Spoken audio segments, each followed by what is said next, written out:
Hello, everybody.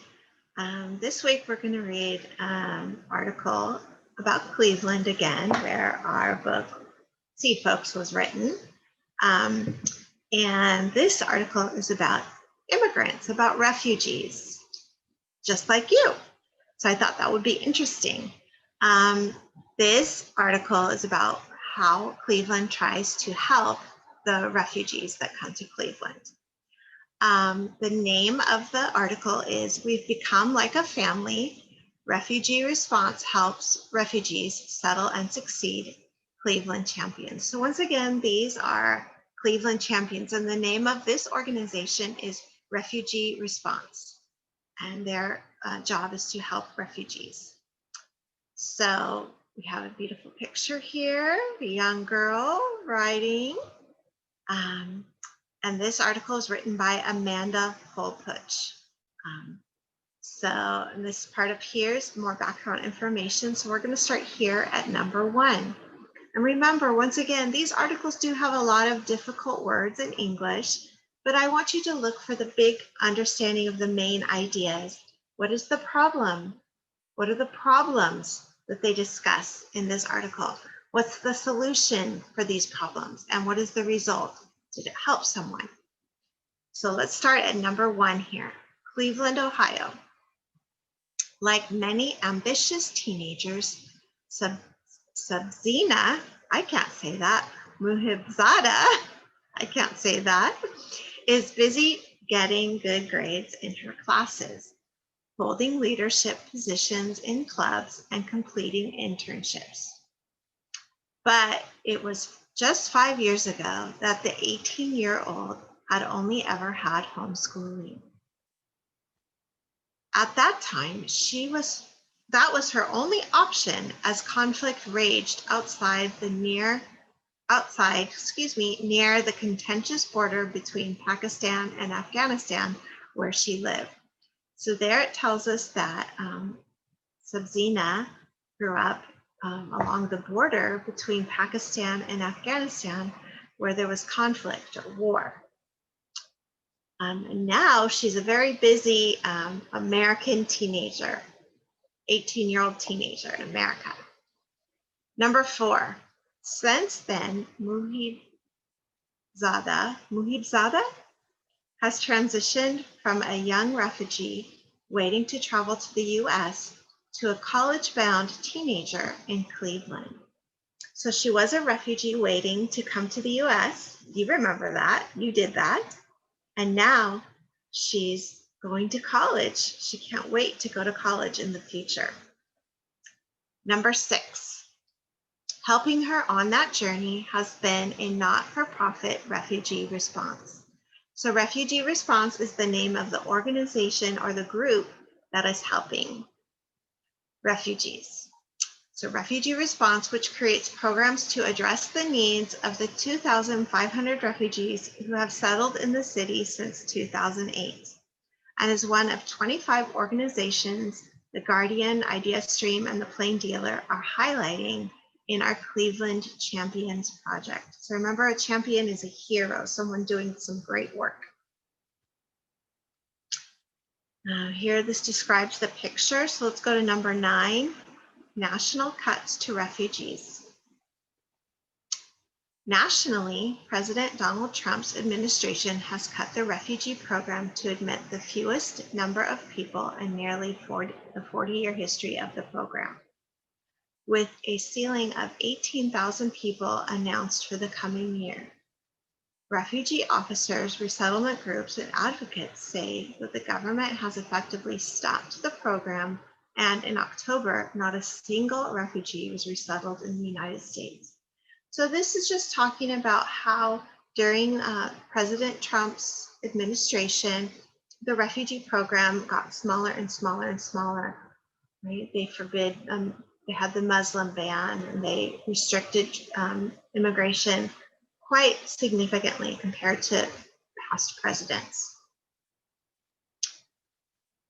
Number 13. But while the administration's drastic cuts to the refugee program have caused dozens of resettlement offices to close down, because refugee response is not directly tied to the government's resettlement program. It has doubled in size in the past 2 years. So that explains that even though the government has reduced money to help refugees, this organization, Refugee Response, they don't get government money. So their need for them grew, and so they grew as an organization because no one else was helping the refugees. Number 15, I think it's a testament to our work teams, to work our teams do, and to the need for it in the community. This is Patrick Kearns, Refugee Response's Executive Director. People needed this organization because the government wasn't helping refugees.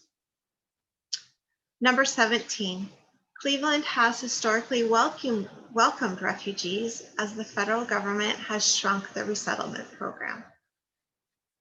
Mayor Frank Jackson has repeatedly affirmed city support for these immigrants.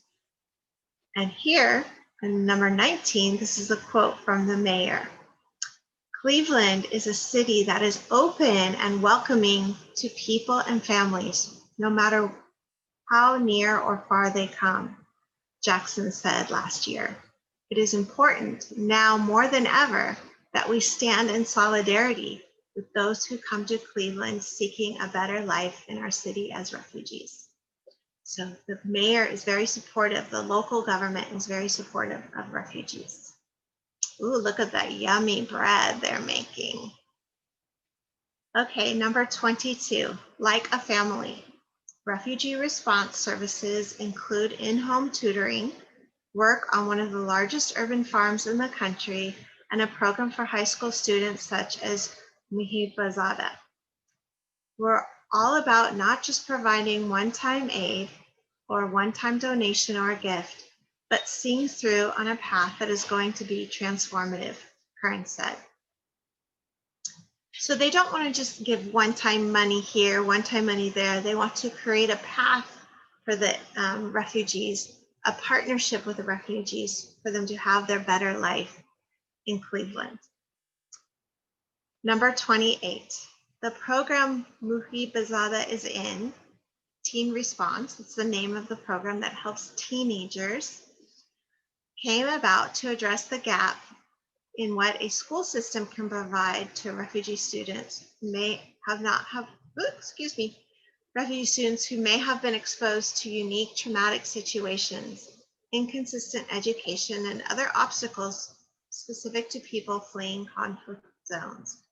So the school can give them education, but school maybe can't help them with overcoming trauma or not always having a good education in their own country or other obstacles that they've had.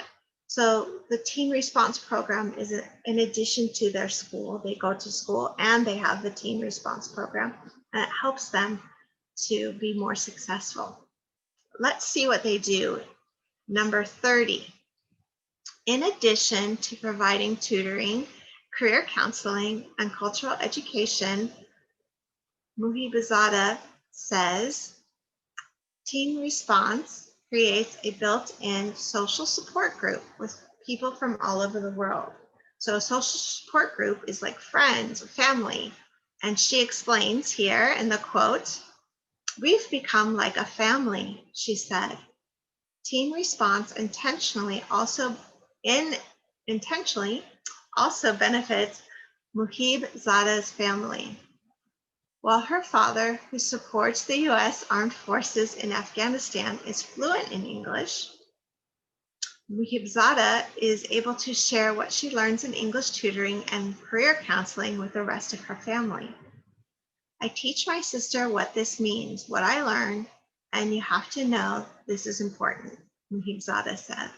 So Muhibazada, the young girl, she's helping her family by teaching them what she's learning in this program. Number 33, and for her, Teen Response has helped her manage a busy schedule, which in the past year has included organizing logistics for the school's U.S. Military Student Training Program, JROTC, being treasurer for her class, participating in the Upward Bound College preparation program, taking college level courses at a nearby university, and interning at a retirement home. So she's a very busy girl. She's doing lots of different activities. She's taking a college class and with high school, and she's taking doing an internship. 36. Even if I need help in my classes, I come here and finish it. Zada said, when I go home, I relax and go to sleep. Number 38. Feeling violence. I think it's supposed to say fleeing violence. Number 40. Refugee flows follow international crises. Right, so that just means that refugees come when something bad happens in countries from different locations. So while many refugees in the past decade have come from the Middle East, like Iraq, Iran, or Afghanistan, Syria, in recent years, there has been an increase in people arriving from the Democratic Republic of Congo. So they've been coming from Africa. Each population has different needs, and refugee response is built to respond to the shifting nature of these populations. So someone from Iraq has a different need than someone that comes from the Congo. When there was an increase in Afghani families arriving in Cleveland, refugee response surveyed the new arrivals and identified a gap, a problem, in educational opportunities for adult women. We saw that particular population was becoming very socially isolated, left at home with young kids and no real outlet or access to understanding the new society or new world they're in, Kern said. So this is how refugee response is adapting. The new refugee population comes in and they look at the new problems and they try to solve those problems. So down here at the bottom of the article, we have more information about the organization Refugee Response and how they help immigrants. So you can see through here that there's different problems. When refugees come, they face different difficulties or different obstacles. They might not speak the language. They don't know how things work in the United States. They maybe haven't had enough education. They don't know how to go to a university in the United States. They don't know about how to function or live in America. So those are problems. Let's look through this article and find how Refugee Response has helped immigrants face these problems and what the possible solutions and results are.